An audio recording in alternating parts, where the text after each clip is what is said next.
you probably know me by now, but I will still introduce myself for those McCallen members that are new to the society. My name is Susan Damiani. I am Director of Gift Planning and for the McCallen Society. And today I want to introduce you to another new dean to St. John's University. He is the interim dean for the Collins College. I knew I was going to stumble on that name.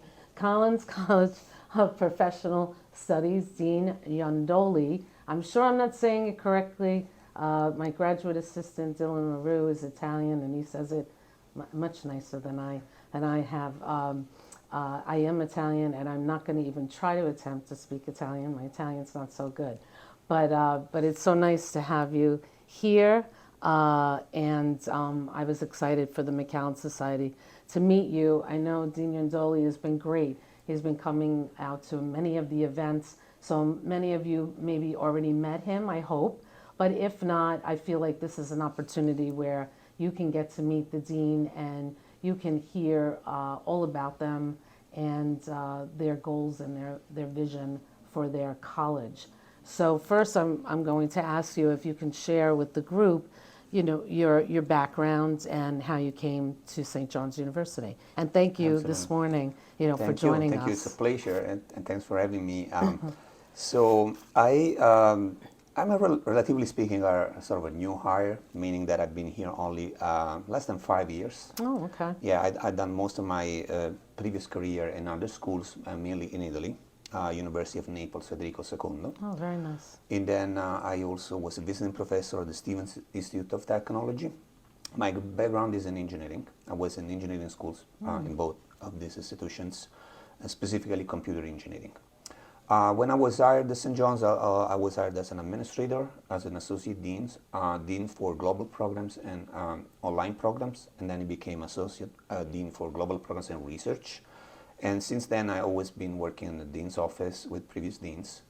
And next thing I know, September 1st, I was appointed interim dean for this college. So I'm kind of new in the role. But on the other hand, I know the school very well because of my previous work with. Well, it sounds well deserving based on what you're telling us about your background. So that's great. That's wonderful. We always talk about the mission of St. John's University. What does the mission mean to you? It means a lot. I want to refer to my previous experience, and also, doing international programs for many years. I've had the opportunity to visit many schools around the world and universities in the U.S. and outside. And every school proclaims a mission, right? All do that. Right.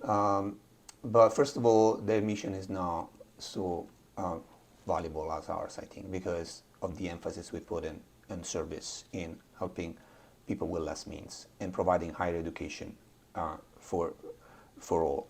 But more importantly, a mission in other universities not practice it as we try here.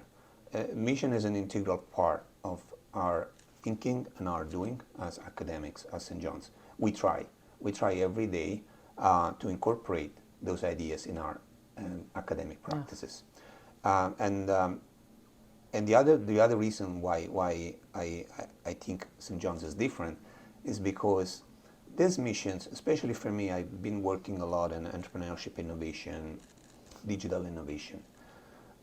Many people don't realize that, but a lot of innovation, sometimes the most breakthrough innovation comes from the not-for-profit section. People who do things because it's fair to do those things, not because they want to make money out of it. Not to criticize in any way those who want to do it for money, but there's so much innovation, so many inventions that come out of that. And so I think this means for me incorporating in my classes, for instance, ideas that are about innovation for social good, entrepreneurship for the social good as well. For instance, I use a lot of design thinking in my class and design heuristics because I teach students to create new products. And there is this interesting school of thought in design, which is called inclusive design, which means how do you make design accessible to other people that normally do not have access for whatever reason, because they have disabilities, because they cannot afford it.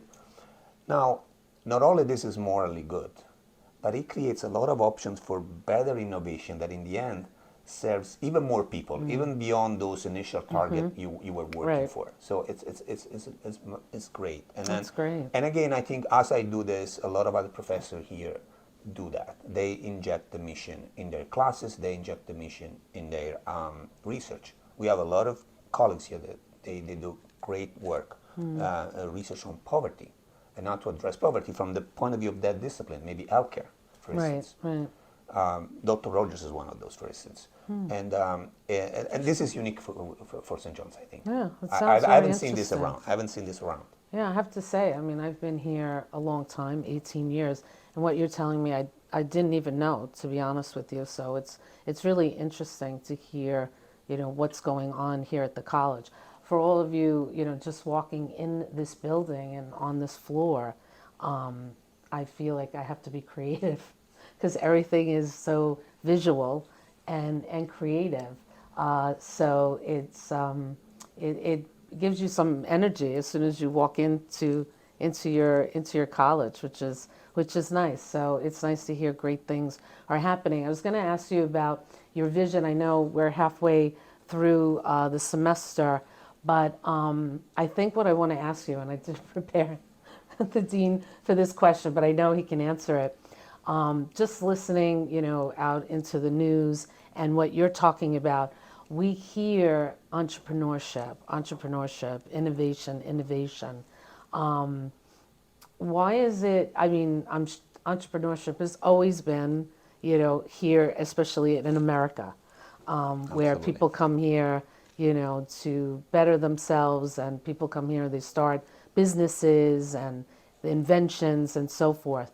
But I don't know, for some reason in the news and everything, it just seems more prevalent. I even hear it among my student team. Oh, I want to take a master's in entrepreneurship or all of that. I'm like, why is it, like top on the students' list? Why is it so popular, I guess, in other words? It is because you can look at it in two different ways. One Okay. is the traditional one, which is great. Of course, Right. you starting a company, making money, making your mark. This is the traditional view of entrepreneurship as an individual, exceptional individual who accomplishes a lot. And as you said, it's part of also the American dream, and it's so part of this culture, and I love it. Right. But there's another angle you could look at entrepreneurship because not all students who are entrepreneurial are becoming necessarily entrepreneurs. Right. So why do they do that? Because it's about the skills. Entrepreneurship or entrepreneurial behavior, more correctly, comes with a set of skills that are highly critical and highly sought also by employers. Those include things like innovation, creative problem solving, empathy, understanding your customer, your users,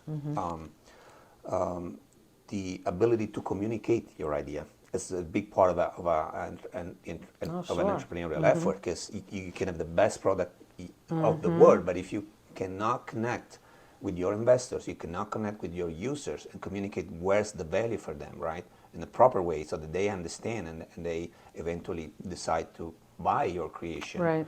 Or invest into your creation, you're not going to be successful. So now, which company today doesn't need this? Which company today doesn't need students who are able to have that type of mindset? Right. So I think students are realizing that regardless of whether one day they will pursue an entrepreneurial career in the more or less traditional sense, just having those skills is very important for them. Right. And so this also gives also another angle in terms of how you teach entrepreneurship and how you can inject this into disciplines that are, across the board. It doesn't have to be only business students. Of course, business students will have better knowledge when it comes to the business part of it. Right. But when it comes to the creative part of it, and you mentioned creativity before, Yes. introducing our space, that's something that in every discipline, especially technical discipline, is becoming increasingly important. That's interesting. Do you think it's because of, there's so many businesses now, you go on the internet, everything's global, and businesses are more online.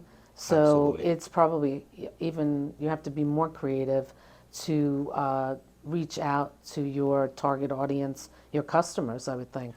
Absolutely. The internet and globalization as well, but especially the internet and digital technologies have lowered the barriers Right. for whoever wants to try an experiment with becoming an entrepreneur, even Right. just to test the water, because with digital technology today, you can do so much with less money, less Exactly. investment, and also less skills, because some of these technologies are very user friendly. Everybody, if not everybody, many people today can create a professionally crafted or edited video or anything that can be digitalized. Um, the use of open source technology, meaning that you don't have to pay for patents, you don't have to pay for expensive, consultancy. You Really? can just use it. Wow. It's up for grab, right? And then you can apply to your business. And so the digital world is opening the door for this new generation of digital It's entrepreneurs. very exciting. Yeah, I mean, I absolutely. watch, I'm just going to sound funny. I do watch the Shark Tank. I love that show because I love creativity and I love, you say, how did they think about this? And it gets you, excited and energized. Like, I should, maybe my idea that I thought about maybe isn't so silly and maybe I shouldn't, investigate into it a little more. But I can see just talking to you why the students are so excited about it. I just got my MBA and I would like to get a master's in this school. It sounds really, it sounds Yeah, fun too. there's something that is in the entrepreneurial jargon. It's called the Death Valley, which is this passage between the idea and the product, and a lot of ideas die there because I they are can not see able to. that. But Right. this was back in the day. Now students, in particular, they have Right. so many tools that they can use to navigate that difficult That's passage. great. Like social media, you can do marketing, Right. YouTube or whatever. There's crowdfunding if you need money. I know it's There's a true. lot of 3D printing or other technologies you can use almost for free, or if not for free entirely, to build something. Open source software, open source hardware. So the possibilities for creative people are endless, That's literally. great. Online communities will help you to solve problems and figure out Right. solutions. Right. It's a brave new world. That's exciting. That's really great. Before we close, I want to give you the time to really share what are some of the projects that the students would really like to be involved in, or any programs that you have that maybe the McCallens, if this is their passion, maybe they would like to help you and support you. Yeah, I can mention a few, and then we can stay along the line of what we're Sure, just talking sure, about, yeah, of course. You go because by all no, the means. overall idea that is behind what we're doing is, universities have to transform themselves into space where creativity is nurtured, as opposed to places where traditionally Right. we were in the past just knowledge gateway. So people were coming to us because we had the knowledge, right, and we would impart the knowledge. This is over because knowledge now comes from all different type of channels. It's not just in here, it's outside. It's something called open innovation. Even companies realize that. They practice open innovation because they realize that internally they don't have all the skills and all Right. the ideas that they need, right? So how do we do this? There are many ways, and we are experimenting with some ways to do that. One is entrepreneurship. So we're building this little entrepreneurial ecosystem within the school in which students start with pitching their ideas. We have an elevator pitch competition happening in 1 month. Exactly, and that will be our 7th edition. We do that. Then this is just an idea, but the best ideas receive a prize, and more importantly, they receive other opportunities for the idea to grow, including, for instance, they can participate to the business plan competition with the business school here. That happens in the spring. Between now and then, we can help them in collaboration with the business school to put together a business plan. So from the idea to the plan. Which is one of our McCallens, by the way. Exactly, Mr. and Mrs. Christmas Business Plan competition. I'm talking exactly about that one, and we've been collaborating with the business school on this. Oh, that's nice. I like and collaboration. Yeah, that was great. That was great. They, we have business students who pitch in our competition as well. And then the next step is, okay, now you have a plan, you have an idea that is a little bit more fully formed, if not fully formed, more advanced, and what are you going to do? well, we have an opportunity in the summer. It's called a student entrepreneurship accelerator. There is the European Innovation Academy, so we sponsor some students to go there for 3 weeks, where they find a lot of mentorship mostly from the private sector, and they can bring their idea to another level. Wow, that's So great. this is one way. Another project we are working at to support this ecosystem, but also all the programs in this school, is a new type of lab. We are about to get approval, hopefully, for the capital expenditure, and we are working already on what this lab is going to look like. It's actually a pedagogy platform that is called a Design Factory. It has been developed in Europe by Aalto University, and then has been adopted globally. We are also part of a global network of design factories around the world. And the pedagogy of the design factory is about mixing creativity, problem solving, and prototyping, meaning students have to be able to build things, playing with technology. And this happens across both classes, of course, but also a space that is the design factory itself. Wow. There is a multidisciplinary facility, open, multi-purpose, where students can go and play with early ideas and use a variety of technologies. Especially in our case, we are thinking mostly about digital technology, because that works better with our program. With our programs in here, we have computer science, but also other programs that we have, like mass communication, for instance. They are becoming increasingly digital. So we are digitalizing, because this is how the industry is working. This is how the world is evolving. So, so back to the design factory is a space for prototyping, doing initial version of an idea of a product. It could be imaging, it could be 3D printing, it could be, we also think it use a little bit of artificial intelligence. Now there is this artificial intelligence you can use to create visual images from description. You tell the machine, I want this, and the machine with an algorithm creates something that visually reflects what you meant. Wow. And is surprisingly accurate. And then you can edit that image. So think of what that means for anyone who's working with content, digital content, but also physical content like fashion studies. We were thinking to use this with our fashion students. Like create a collection such and such. Right, that makes sense. And then they start with something, and then creativity changes, also becomes more editorial in nature. But it requires students to be not scared by technology, and also kind of becoming proficient, even if they're not technology students. So that's the challenge here, because traditionally some students just don't like technology, and they go somewhere else because they think, technology is scary for me, it's complicated. It's no longer the case. And especially with digital technology. And actually students are already starting to like it. And I think they want to see reflected that in the way they learn and they study here. Oh, it sounds fascinating, very exciting. I hope you agree with me.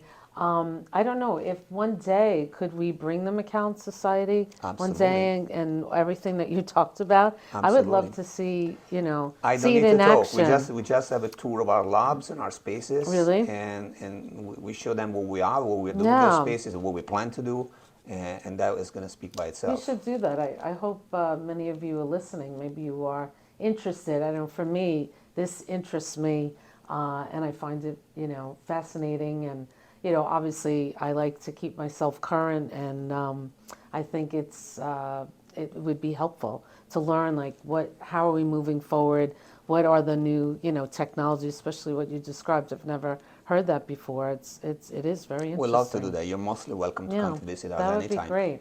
We'll have to arrange that.